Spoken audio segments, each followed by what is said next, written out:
बंधुओं, धर्मांधों द्वारा अनेक जिहाद आज के समय में पनप रहे हैं।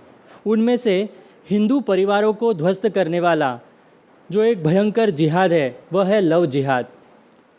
लव जिहाद के नाम पर हिंदू युवतियों को झूठे प्रेम जाल में फांस कर उनका धर्मांतरण करने का षड्यंत्र, इसके कारण अनेक हिंदू परिवारों को आज ध्वस्त कर दिया गया है। इसलिए लव जिहाद के विरुद्ध कानून बनाने की आवश्यकता है। इस विषय पर परम पूज्य यति चेतनानंद सरस्वती जी हमारा संबोधन करेंगे। उसके पूर्व हम सभी उनका परिचय जानकर लेते हैं।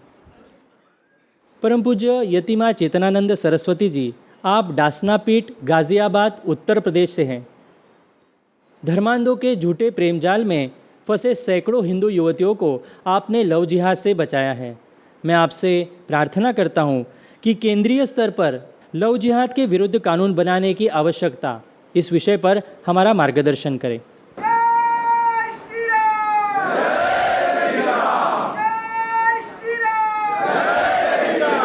सर्वप्रथम माँ चामुंडा के चरणों में नमन करती हूँ।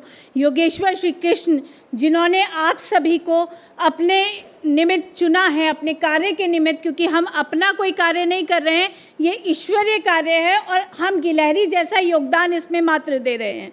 तो उन योगेश्वर श्री कृष्ण के श्री चरणों में मेरा नमन, मेरा वंदन।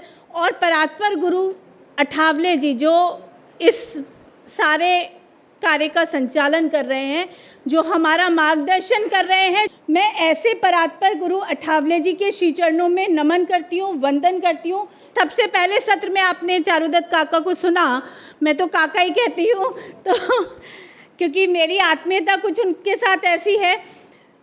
उन्होंने बहुत स्पष्ट कहा कि जब 2012 में लव जिहाद के विषय में हम बोल रहे थे, हम पश्चिमी उत्तर प्रदेश की भूमि पर लगातार इस संघर्ष को झेल रहे थे और हमारे सामने जो समस्या थी वो समस्या ये थी कि हमारे पास कोई लिटरेचर उपलब्ध नहीं था, हम लोगों को ये बता नहीं पा रहे थे।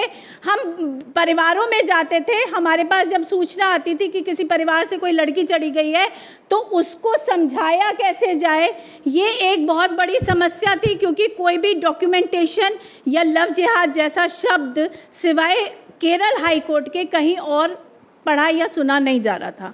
और लव जिहाद कहना पश्चिमी उत्तर प्रदेश में, क्योंकि सपा की सरकार थी, अपने आप में एक बहुत बड़ा अपराध था। पश्चिमी उत्तर प्रदेश की स्थिति ऐसी थी कि गन पॉइंट पर भी लड़कियां थानों से उठा ली जाती थी। अगर कोई लड़की थाने तक भी पहुंच गई तो वहां से भी वो चैलेंज करके लड़कियां उठा लेते थे। मैंने खुद ऐसी बेटियों को रेस्क्यू किया है।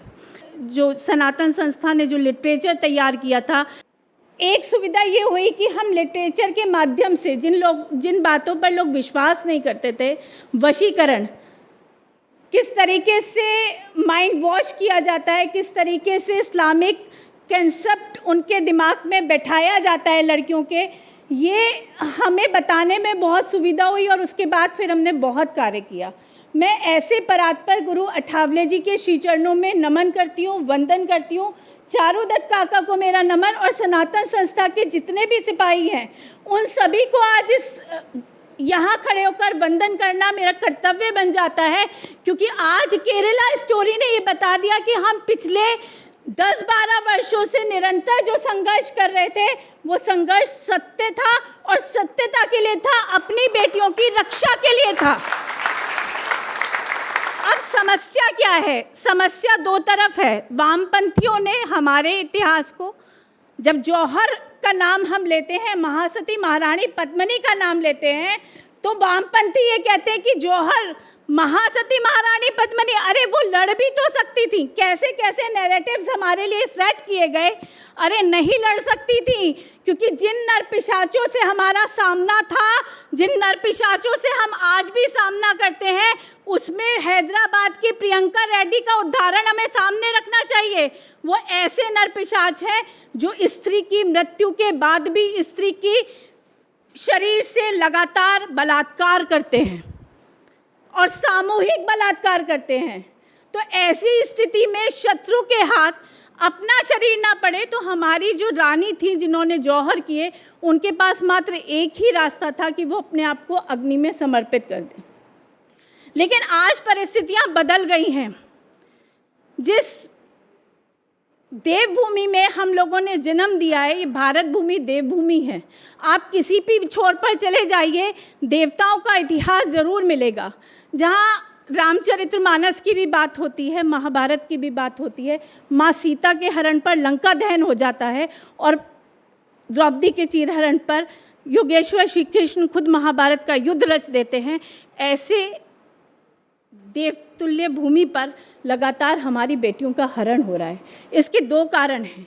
किसी भी संस्कृति का अगर विध्वंस करना है, अगर उसका आत्मबल तोड़ना है, अगर उसकी आत्मा पर प्रहार करना है, उसको चोटिल करना है, तो उस पर दो तरीके से प्रहार किया जा सकता है। या तो उसका आध्यात्मिक स्तर तोड़ दीजिए, जो वामपंथियों ने बखूबी अपनी भूमिका को निभाया। लगातार हमारे आध्यात्मिक क्षेत्र पर प्रहार करने के लिए वामपंथी जिम्मेदार हैं। दूसरा प्रहार हमारी बेटियों पर किया गया, जो इस्लामिक जिहादियों ने किया और खुलकर किया। दिक्कत जो आई वो ये आई कि हमने अपनी बेटियों के दिमाग में शत्रुबोध नहीं डाला। हमने अपने धर्म शिक्षण में दिया बाती करना तो सिखाया, लेकिन ये कभी नहीं सिखाया कि हमें आधे श्लोक पढ़ाकर, हमें आधी नीतियाँ बताकर, हमें आधा धर्म बताकर हमें कुएं में ढकेल दिया गया है। अहिंसो परमो धर्म तो सिखाया गया, लेकिन धर्म हिंसा तथैव नहीं बताया गया। तो ये गद्दारी हुई, और ये गद्दारी इसलिए हुई कि 800 साल तक लगातार हम इस्लामिक जिहादियों से लड़ते रहे, संघर्ष करते रहे, लगातार हम पतन के मार्ग पर जाते रहे और पुनः अपने को स्थापित करने में अपना सारा जीवन हमारे पूर्वजों ने लगाया। अब समस्या जो है ये ऑर्गेनाइज्ड क्राइम है। मुझे बोला गया है केंद्र के स्तर पर कानून बनाने के लिए। ये विषय है आज का। इसकी आवश्यकता क्यों है ये समझिए। पहली बात तो ये एक जनरल क्राइम नहीं है जो किसी भी स्त्री के विरुद्ध हो रहा है। ये एक ऑर्गेनाइज्ड और स्ट्रैटेजिकल क्राइम है जो सनातन संस्कृति के विरुद्ध एक मुहिम की तरह चलाया जा रहा है, जिसमें एक बहुत बड़ा कन्वर्जन, जब एक बेटी जाती है तो वो वहाँ 5 बच्चों को की संतानोत्पत्ति करती है, और या उसको ह्यूमन ट्रैफिकिंग के माध्यम से, जैसा कि अभी आपने केरला स्टोरी में देखा है, विदेश ISIS के हवाले सेक्स स्लेव्स की तरह कर दिया जाता है। जो संतानोत्पत्ति कर रही हैं ऐसी लड़कियों की भी संख्या बहुतायत में है।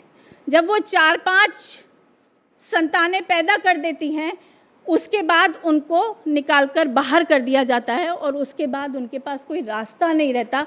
तब उन्हें एक ये भी मीडिया में बार बार प्रश्न, मैं आपको जो लोग लगातार अपने क्षेत्रों में कार्य कर रहे हैं इस विषय को लेकर, मैं उनके लिए ये बता रही हूँ कि मीडिया या जब भी कोई आपसे ये प्रश्न करे कि लव और जिहाद, ये 2 शब्द, लव अंग्रेजी का शब्द है और जिहाद उर्दू का शब्द है, तो लव प्रेम, जब तक लड़की तैयार ना हो, जब तक वो आपके जाल में न फंस जाए, जब तक वो उस कॉकस में न फंस जाए, जब तक वो जिहादियों का पूर्णतः शिकार न हो जाए, जब तक वो अपनी सनातन परंपराओं, अपने परिवार के विरुद्ध न खड़ी हो जाए, तब तक प्रेम। और जिस दिन वो आपके जाल में फंस जाए, जिस दिन आप उसका एक्सप्लॉयटेशन करना शुरू कर दें, उस दिन से इस्लामिक जिहाद शुरू हो जाता है। और उसके बाद जो दुर्दशा होती है ऐसी लड़कियों की, वो असहनीय पीड़ा देने वाली होती है। और हम 8 राज्यों में अल्पसंख्यक हैं, और जहां बीजेपी की सरकार नहीं है। निकिता तोमर, हरियाणा में आपको याद होगी, निकिता तोमर की हत्या सड़क पर गोली मारकर कर दी गई थी। उसके बाद श्रद्धा का मामला आया, 35 टुकड़ों में काट दी गई। और अभी साक्षी आपके सामने है, 36 बार चाकुओं से, 1-2 बार कत्ल करने पर, 1-2 बार वार करने पर कोई भी व्यक्ति, कोई भी लड़की मारी जा सकती है, लेकिन 36 चाकू गोदकर और उसके बाद 6 बार उसके चेहरे को पत्थर से कुचलकर ओपनली मारना, ये भय बैठाने वाला है कि जो लड़की हमारे कब्जे में आएगी, इस्लामिक जिहादियों का ये ओपन चैलेंज है टुवर्ड्स सनातन, टुवर्ड्स आवर संस्कृति, हमारी संस्कृति के अगेंस्ट ये ओपन चैलेंज अब वो लोग देने लगे हैं। अभी तक ओपन चैलेंज नहीं था, हिडन था, रेस्क्यू कर लेते थे, लेकिन अब तो वो मार देते हैं, उनका ओपन चैलेंज है कि जो लड़की हमारे कब्जे में आ गई उसको हम फंसाएंगे। अगर वो धर्मांतरण करने के लिए तैयार नहीं होगी या वो हमारे चंगुल से भागने का प्रयास करेगी तो हम उसकी नशंस हत्या कर देंगे, ताकि उनके चंगुल में फंसी हुई बाकी सारी लड़कियां डर जाएं और वो डर से इस्लाम को कबूल कर लें। इसलिए एक केंद्रीय कानून की आवश्यकता है और इस मुहिम को हमें आज से, अभी से, यहीं से प्रारंभ करने की आवश्यकता है। अगर केंद्र कानून नहीं बनाता है और सिर्फ बीजेपी शासित राज्यों में कानून होता है, जैसे निकिता तोमर की हत्या के बाद उत्तर प्रदेश सरकार ने एक कानून बनाया लेकिन वो सफिशिएंट नहीं है। ये इसको एक ऑर्गेनाइज क्राइम की तरह देखा जाना चाहिए। ये एक नियोजित अपराध है हमारी बेटियों के खिलाफ, हमारी संस्कृति के खिलाफ, हमारी संतति के खिलाफ। It's a war against our culture, it's a war against our daughters, it's a war against our families। अभी एक और मामला सामने आया है जिसमें सिर्फ बेटियां नहीं बेटे भी टारगेट हैं। आज हमारी सबसे बड़ी प्रॉब्लम ये है कि हमारी मजबूरी है कि हमें अपने बच्चों के हाथों में इंटरनेट देना होगा, क्योंकि हमारी एजुकेशन इस तरीके की हो गई है। अभी गाज़ियाबाद में ही एक मामला सामने आया है जहां एक बच्चा गेमिंग के ज़रिए 5 वक्त का नमाजी हो गया। आप इमेजिन कर सकते हो आपके परिवार का बच्चा क्या कर रहा है। इसमें पेरेंट्स की भी उतनी ही रिस्पॉन्सिबिलिटी है, क्योंकि वो नहीं देख रहे हैं, नेट देने के बाद वो नहीं देख रहे हैं कि उनके बच्चे क्या कर रहे हैं। 5 वक्त बच्चा नमाज पढ़ने लगा, कन्वर्ट कर लिया। गेम क्या है कि पहले स्ट्रैटेजिकली उन्हें ये बताया गया कि पहले हराया गया गेम में, फिर ये बताया गया कि आप आयत पढ़ोगे तो आप जीत जाओगे, फिर उन्हें इंटेंशनली जिताया गया और जब जीत गए तो उनसे कहा गया कि आप इस्लाम कबूल कर लो, क्योंकि इस्लाम ही एक ऐसा धर्म है जो आपको जीत के रास्ते पर ले जा सकता है। 400 बच्चे शिकार हुए और शहनवाज अरेस्ट हुआ मुंबई से। अभी तो बहुत बड़ा खुलासा होना बाकी है। केंद्रीय कानून की लव जिहाद पर आवश्यकता इसलिए है, और कठोर कानून की, ऐसी सज़ा जिसको देखकर जिहादियों की रूह कांप जाए, ऐसी सज़ा का कानून बनाना चाहिए।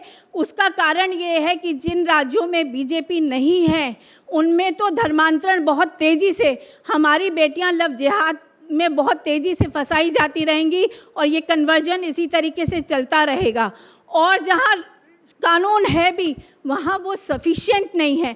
केंद्र को एक ऐसा कानून बनाना चाहिए और इसको एक जेनोसाइड और ऑर्गेनाइज क्राइम मानकर, इसमें ये सारे पहलू कि वो नेक्रोफीलिया के शिकार लोग हैं, वो नर पिशाच हैं जो औरतों की, जो स्त्रियों की हत्या के बाद भी उनके साथ बलात्कार कर सकते हैं।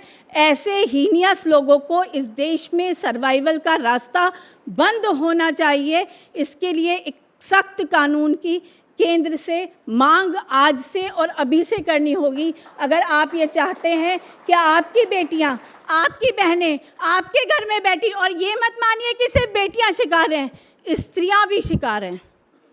लगातार स्त्रियों का भी शिकार हो रहा है, विवाहित स्त्रियों को भी शिकार किया जा रहा है। तो मांग कीजिए, आज आपातकाल है, लेकिन आज ही वो उचित समय है जब आप इस कानून को बनवा सकते हैं, क्योंकि अभी आपके माइंडसेट की सरकार केंद्र में बैठी हुई है। आज कानून बन जाएगा तो बेटियां सुरक्षित हो जाएंगी। इसलिए केंद्र शासित कानून होना चाहिए जो हर राज्य पर उसी तरीके से इम्प्लीमेंट हो। राज्य अपने अपने स्तर पर, जहाँ बीजेपी शासित राज्य हैं, जैसे हमारे यहाँ योगी जी महाराज ने बहुत कृपा की और उनको ये दर्द था बेटियों का, तो उन्होंने एक कानून बनाया, लेकिन वो काफ़ी नहीं है। हमारे यहाँ 482 मुकदमे अभी दर्ज हुए हैं। अब आप कल्पना कीजिए कि बीजेपी शासित राज्य में 482 मुकदमे दर्ज हुए हैं, तो जो राज्य बीजेपी शासित नहीं होंगे उनमें कितने मुकदमे होंगे। ये ऑन रिकॉर्ड है, और बहुत सारे ऐसे भी केसेस होंगे जो ऑफ रिकॉर्ड होंगे। तो इसलिए आज से प्रारंभ कीजिए, समय बहुत कम है। ये आपातकाल की स्थिति है, ये संघर्ष की स्थिति है। ये लगातार आपको हमारे गुरुदेव भी बता रहे हैं और ये लगातार आपको ऋषि मुनि भी बता रहे हैं, या बैठे हुए संत भी बता रहे हैं। अभी धर्मांतरण, ये धर्मांतरण का ही एक हिस्सा है। तो इसलिए मेरा आप सभी से हाथ जोड़कर ये निवेदन है कि आज से इस कानून के लिए आंदोलन प्रारंभ कीजिए। मेरा और मेरी पीठ का जो कुछ भी सहयोग आपको चाहिए उसके लिए मैं सदैव तत्पर हूँ, सदैव आप लोगों के साथ खड़ी हुई हूँ, एक फ़ोन कॉल पर अवेलेबल हूँ। आप जब भी चाहें तो मेरे से कांटेक्ट कर सकते हैं। मैंने पूछा नाक से, विष धारण का राज, बोला बिन फुंकार के, पूजे नहीं समाज। तो भाई आपने विष धारण करना, जो आपने शस्त्र धारण करने तो पहले ही बंद कर दिए थे, आप फुंकारना भी छोड़ चुके। साक्षी जैसी बेटियों का कत्ल हो जाता है, निकिता तोमर जैसी बेटियों का कत्ल हो जाता है और प्रतिकार में एक आवाज़ भी नहीं उठती। कम से कम सरकार से संवैधानिक रूप से आप एक केंद्र शासित कानून की मांग तो कर ही सकते हैं। इसी के साथ एक बार मेरे साथ बोलेंगे, जयकारा वीर बजरंगी, हर हर